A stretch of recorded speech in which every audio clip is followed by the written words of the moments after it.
복잡하고 어려운 뉴스 제가 쉽게 풀어드리겠습니다. 문현진의 뉴스창 시간입니다.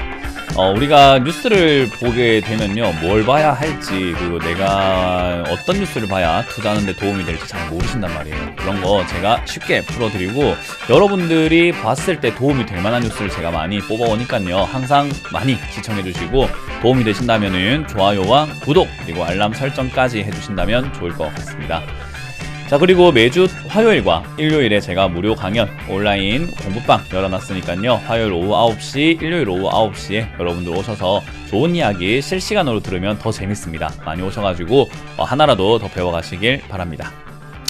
자, 그럼 오늘 어떤 뉴스를 제가 가지고 왔는지 바로 체크해 볼 텐데요. 바로 첫 번째 뉴스부터 이겁니다. 제가 뉴스창 시간을 여러분들께서 오랫동안 봐오셨다라고 한다면 이 뉴스 여러분들 계속 많이 집중하고 계셨을 것 같고, 그리고 나올 게 나왔구나 라는 그런 이야기가 생각이 들 텐데, 연은하고 이제 연은 총재죠. 연은 총재들이 결국 우리가 흔히 말하는 연준의 위원회거든요. 그 연준 위원회가 모여가지고 이야기를 나누고 회의를 하는 것을 FOMC라고 하고요. 그리고 그 사이에서 위원회 11명이 있는데, 그 11명 중에서 가장 우두머리 수장을 위원장이라고 하는데, 그게 파월 의장입니다. 어찌됐든 이제 그 은행은요, 11개의 총재들이 있고 11개의 지국이 있는데, 그 중에 보스턴 연은 총재는 향후 2년 동안 지속적인 2% 물가는 도달하지 못할 것이다 라고 하면서 물가 이야기를 하기 시작했습니다. 지금까지는 코로나는 정복이 될 것이다, 경제가 완만한 성장을 할 것이다, 괜찮을 것이다, 경제에 대한 이야기를 하다가 물가에 대한 이야기를 하고 있어요.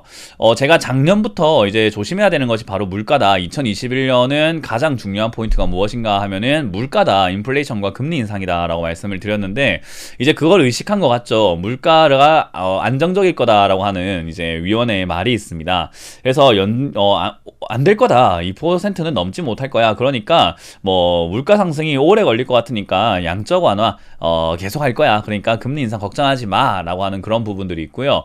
또는 이제 연은 총재가 11명이잖아요. 그런 11명 중에서 절반은, 지금 제가 보스턴 연은 총재를 갖고 왔지만 절반은 양적 완화 지금 자산 긴축 좀 해야 되겠는데, 물가가 올해 약간 공격적으로 오를 수 있다라는 그런 전망들도 나오고 있어요. 자, 어찌됐든 중요한 건 연준이 결국 양적 완화를 할 때 물가 걱정 안 해도 돼 라고 하다가 올해는 물가에 대한 화두를 자꾸 던지고 있다라는 거죠.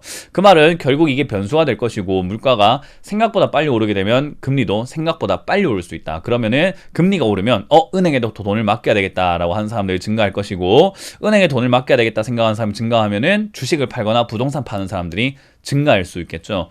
그래서 이제 그런 부분들이 시장에는 부담이 되기 때문에 이런 뉴스를 우리가 좀 체크를 한번 해봐야 된다라고 생각이 들어서 보여드리는 거고요.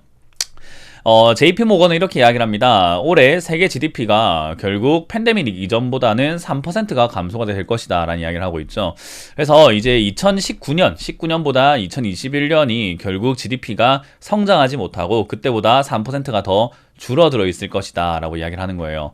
그래서 이게 아무래도 GDP가 성장하지 못했다라는 것은 경제가 후퇴했다라는 개념으로 보시면 되기 때문에, 경제가 후퇴했는데 지수는 더 많이 올라갔다라는 것 자체가 조금 웃긴 게 되거든요. 그래서 이제 그게 과연 괜찮을 것인가, 지난 우리 박스피의 원인으로 따져봤을 때 박스피는 왜 왔나요? 라고 할 때 저는 개인적으로는 디플레이션과 금리 인하, 저금리 기조가 계속 유지가 됐기 때문에 아무래도 금리가 점점 떨어지면서 디플레이션이 발생이 됐기 때문에 자산 가격이 올라갈 이유가 별로 없었다 생각이 드는데, 지금은 이제 공격적인 인플레이션과 자산의 규모가 점점 커져나가는 그런 상황이란 말이에요. 그래서 자산만 비싸지고 결국 경제가 후퇴했다라고 한다면 그건 어떻게 보면 좋은 점이 아닐 수 있겠죠. 물론 자산을 들고 있는 사람들은 내가 지금 돈을 벌고 있는 거 아닌가 싶겠지만, 우리 자산은 결국 매각을 해야, 매도를 해야 내가 돈을 버는 건데, 사람들이 경제가 점점 GDP가 줄어들었다는 것은 구매 여력, 소비 여력이 줄어든 거거든요. 그렇게 소비 여력이 줄어든 상태에서 자산 가격이 올라가면 그거 누가 사줄 겁니까? 사줄 수 있는 사람이 줄어들 수밖에 없다라는 거죠. 그럼 결국 매각이 잘 안 될 것이고 자산 처분이 안 된다라는 것은 결국 가지고 있으나 마나한 자산이 되는 거잖아요. 이제 그런 관점에서 봤을 때 이게 과연 좋은 상황인가라고 한다면 저는 별로 좋지는 않은 것 같은데 라는 생각을 하는 거예요. 그래서 지금 수익 중이라고 생각을 하고 계시는 분들, 내가 들고 있는데 어떤 종목을 들고 있는데 수익 중이야 라고 하시는 분들, 그거 팔기 전까지는 수익이 아니라는 것을 명심하시고 두시고 항상 뭐 어느 정도에서는 만족하고 타협을 하고 매도를 조금 진행하시는 것이 가장 좋다라는 걸 기억하시면 좋을 것 같습니다. 어찌됐든 이제 이런 부분들이 경제 상승 그리고 주가 상승에는 계속 발목을 붙잡고 있는 그런 내용이 될 수밖에 없고요. 그리고 이제 우리나라도 3월엔 이런 이야기 있잖아요. 금융위원회에서는 공매도 3월 재개를 목표로 해서 제도 개선을 하겠다. 그러니까 3월에 재개를 할 거라고 하는 거예요. 저 같은 경우는 2020년 전 코로나 발생 이전부터 계속 주식을 해왔잖아요. 그렇게 매매를 계속 해왔고 그 장에서도 수익을 내오고 하다 보니까 솔직히 말해서 코로나 발생 전, 발생 후, 그러니까 공매도가 있었던 시절, 없었던 시절을 생각해보면 어떤 시장이 매매가 더 쉽습니까? 하면 저는 개인적으로 코로나 발생 전이 더 쉬웠던 것 같아요. 지금은 너무 급등이 심하거든요. 그러니까 과하게 올라간다라는 거죠. 뭔가 조정을 주지 않고 빠져야 되는 종목들도 그냥 가버리는 경우들이 생겼고요.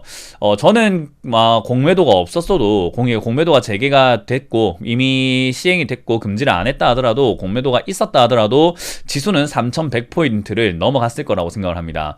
물론 지금하고 모양이 좀 달랐을 거라고 보는 거예요. 제가 봤을 때 뭐 100% 일어나지 않는 일이다 보니까 추정이지만 저는 그렇게 생각을 해요. 공매도가 있었다면은 삼성전자, 현대차, SK, LG와 같은 대형주만 올라간 것이 아니라 지수가 3100은 넘어갔을 테지만 중소형주도 같이 따라 올라갈 수밖에 없었을 것이다. 왜냐하면 그런 대형주들이 급등하면서 막 LG전자 상한가 가고 이런 형태들이 일어나기가 좀 버거웠을 거라는 거죠. 그래서 약간 브레이크 역할을 해줬을 거라 생각이 들고요. 그러면 LG전자, SK, 뭐 삼성 현대 이런 종목들이 지금의 주가보다는 조금 낮을 것이라고 생각하는데 그만큼 낮아져 있는 만큼 저는 중소형주들이 메꿔졌을 거라고 생각을 해요. 그래서 대형주 쏠림 현상이 덜했을 거라고 저는 개인적으로 추정을 하거든요. 그래서 3100포인트는 넘어갔을 건데 그렇다고 해서 어차피 넘어갈 건 넘어갔을 거고 그렇다고 해서 공매도가 없었기 때문에 넘어갔냐라고 하면 전 그건 아닌 거라고 보고 있습니다. 그래서 공매도가 있었던 시절과 없었던 시절의 매매 방법 차이가요 좀 많이 나고 있죠. 지금은 가는 놈이 더 가버리고 저 정도면 이제 빠질 때가 됐다 싶어도 더 가버리기 때문에 사실 이게 맞나 싶을 때도 가끔 있거든요. 그래서 그런 부분에 봤을 때 3월 재개한다라고 하는 금융위원회의 생각은 역시 순기능에 대해서 한번 생각을 해보게 된 것 같습니다. 근데 이제 많은 개인 투자자분들은 공매도 나빠요 안 돼요 하는데 진짜 나쁜 공매도는 무차입 공매도라고 하는 약간 불법이에요. 그게 빌려서 원래 공매도라는 건 빌려서 매도를 먼저 하고 나중에 사서 갚아주는 제도인데 빌리지도 않고 갚지도 않으면서 수치상으로만 전산 조작 같은 거거든요. 이제 그런 게 무차입 공매도라고 보시면 되는데 이제 그런 거는 솔직히 불법이 돼야 되고 솜방망이 처벌을 하는 게 아니라 걔들이 그런 걸 통해서 1000억을 벌었으면은 2배 이상의 막 과징금 때려야 되는데 그렇지 않고 1000억을 벌어도 100억만 내면 되는 그런 분위기라서 누구나 하는 것 같아요. 그런 제도가 좀 개선이 돼야 된다는 것에 저도 공감하는 바입니다. 그래서 저는 공매도가 있든 없든 별로 상관없다 생각이 들고요. 공매도가 나왔다고 해서 갑자기 지수가 폭락할 것인가 라고 하면은 저는 그렇지는 않다라고 보고 너무 과열된 종목들만 조심하면 되지 않나. 그래서 여러분들께서 공매도에 대해서 부정적인 견해를 가지고 있든 긍정적인 견해를 가지고 있든 상관이 없어요. 그거는 어찌됐든지 간에 공매도라고 하는 것은 장단점이 있기 때문에 있으면 있는 대로 장단점이 있고요. 없으면 없는 대로 또 장단점이 있기 때문에 약간 호불호가 갈릴 수밖에 없지 않나 싶습니다. 그래서 저는 이런 내용들이 결국 증시에는 불안감과 그리고 공매도 나오면은 증시가 떨어지는 거 아니야 라고 생각하는 개인 투자자들의 매도세라던가 매수를 자제하는 매수를 유보하는 그런 모습들이 나오지 않을까 싶어서 이런 뉴스가 있다라는 것만으로도 상반기에 좀 이벤트가 좀 많이 몰려있다라는 걸 기억하셨으면 좋겠어요. 근데 이제 그럼에도 불구하고 동학개미는 삽니다. 그냥 막 사는 거예요. 막 사는 거예요. 코스피가 떨어지더라도 사고 그냥 가자. 됐다. 그냥 사자. 뭐 이런 분위기가 계속 만들어지고 있는데 뭐 좋다라고 해야 될지 아닌지는 전 잘 모르겠습니다. 일단 이렇게 과열 단계에 들어갔다라는 것은요 결국 기관 투자자들이라든지 기관에서도 언론사에서도 자꾸 간다고 하니까 소외 느끼는 사람들이 이제서야 LIC 모르겠다 나도 한번 해보자 라는 마인드로 주식을 하고 있는 거라서 그렇게 들어오는 게 과연 올바른 것인가. 저는 기관 투자자와 언론이 내몰아서 여러분들이 들어오고 있는 것은 아닌가 생각을 해보거든요. 그래서 좀 조심하시는 게 어떨까. 그들이 내모는 데는 이유가 있지 않겠습니까? 지구가 투자하지 왜 올라간다 간다 하면서 개인들 자꾸 투자를 하게 만들까요? 저는 좀 그게 조금 기분이 좀 나쁜 것 같습니다. 그래서 이제 그런 부분들 고민하셔야 되는데, 그래도 역시나 예적금을 깨가지고 황소장이라고 하죠. 불장이라고도 하는데 내려가는 장을 또 배어장이라고 합니다. 곰장이라고 하죠. 어쨌든 황소와 곰, 황소는 들이박는다 해서 올라간다는 느낌, 배어는 내려 찍는다 해서 내려간다는 느낌이라서 미국에서는 저렇게 이야기를 하나 봐요. 그래서 어찌됐든 우리나라도 상승장이라고 황소장이라고 부르는데, 황소장이 올라탄 직장인 예적금을 깨버리죠. 그런데 큰손들은 돈 쟁겨놓고 관망하는 거예요. 그래서 주식을 오래 했던 사람들은 오히려 이 시장 나는 소외받고 있다 생각하시는 분들이 있지만, 그러면서도 소외받으니까 지금이라도 올라타야 돼 하시는 분도 있고, 그래 이건 올바르지 않은 시장이고 내가 일단은 좀 기다려야 되겠어 라고 보는 사람들도 있다라는 거죠. 저는 개인적으로 이제 역시나 큰손 쪽에 속하는 차익 실현과 분산 투자를 하는 방식을 선호합니다. 그래서 저는 차익 실현을 하고 분산 투자를 해서 리스크 관리를 해야 된다라고 말씀을 드리는 거고요. 지금 처음 투자하시는 분들은 계속 그냥 막 달려드는 흐름이 나오는데, 저는 그게 좀 걱정이 됩니다. 물론 결과가 좋게 된다면 걱정할 필요가 없겠지만, 그래도 좀 여러분들 조심히 투자하시는 게 어떨까. 일단 큰손들, 돈 많이 있는 사람들이 돈을 많이 벌었다라는 것은 그만큼 리스크 관리라든지 그런 걸 잘했기 때문이 아닐까요? 그래서 우리도 큰손이 되고 싶은 거잖아요. 돈 많이 벌고 싶은 거고. 그러면 그들에게도 배울 점이 있지 않겠습니까? 그래서 저는 큰손들이 이렇게 돈을 투자하지 않고 있다, 약간 관망하고 있다라고 한다면 우리도 좀 그렇게 해볼 필요가 있지 않나. 욕심만 조금 줄이신다면 여러분들도 충분히 나중에 언젠간 큰손이 될 수 있는 거잖아요. 그래서 지금이 꼭 기회인 것인가를 한 번 더 생각을 해보시면 어떨까 싶습니다.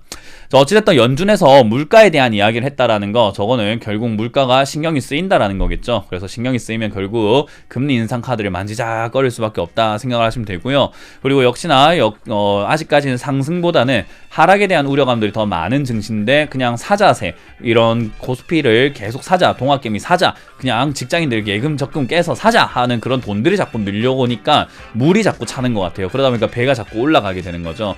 그래서 저는 이렇게 올라가는 게 과연 맞는 것인가, 과열 단계 아닌가 생각을 하기 때문에 조심하셔야 된다라고 경고를 한번 해드려 보도록 합니다. 그렇다고 해서 하락이 바로 올 거다, 내려갈 거니까 인버스 몰빵해, 이런 건 절대 아니니까 리스크 관리를 항상 잘 하시고, 종목을 포트폴리오 내에서도 조금 실적이 잘 나오는 그런 기업들로 잡아두시면 어떨까라는 조언을 드려보겠습니다. 자, 이렇게 오늘 뉴스를 살펴보았습니다. 역시나 리스크와 아직까지는 위험성이 좀 더 많이 남아있고 우려감들이 더 많이 보여지는 시장이기 때문에 조심조심 한 발 한 발 천천히 내딛는 여러분들이 되시면 좋을 것 같습니다. 자, 지금까지 문현진 멘토의 뉴스찬 시간이었습니다. 고맙습니다.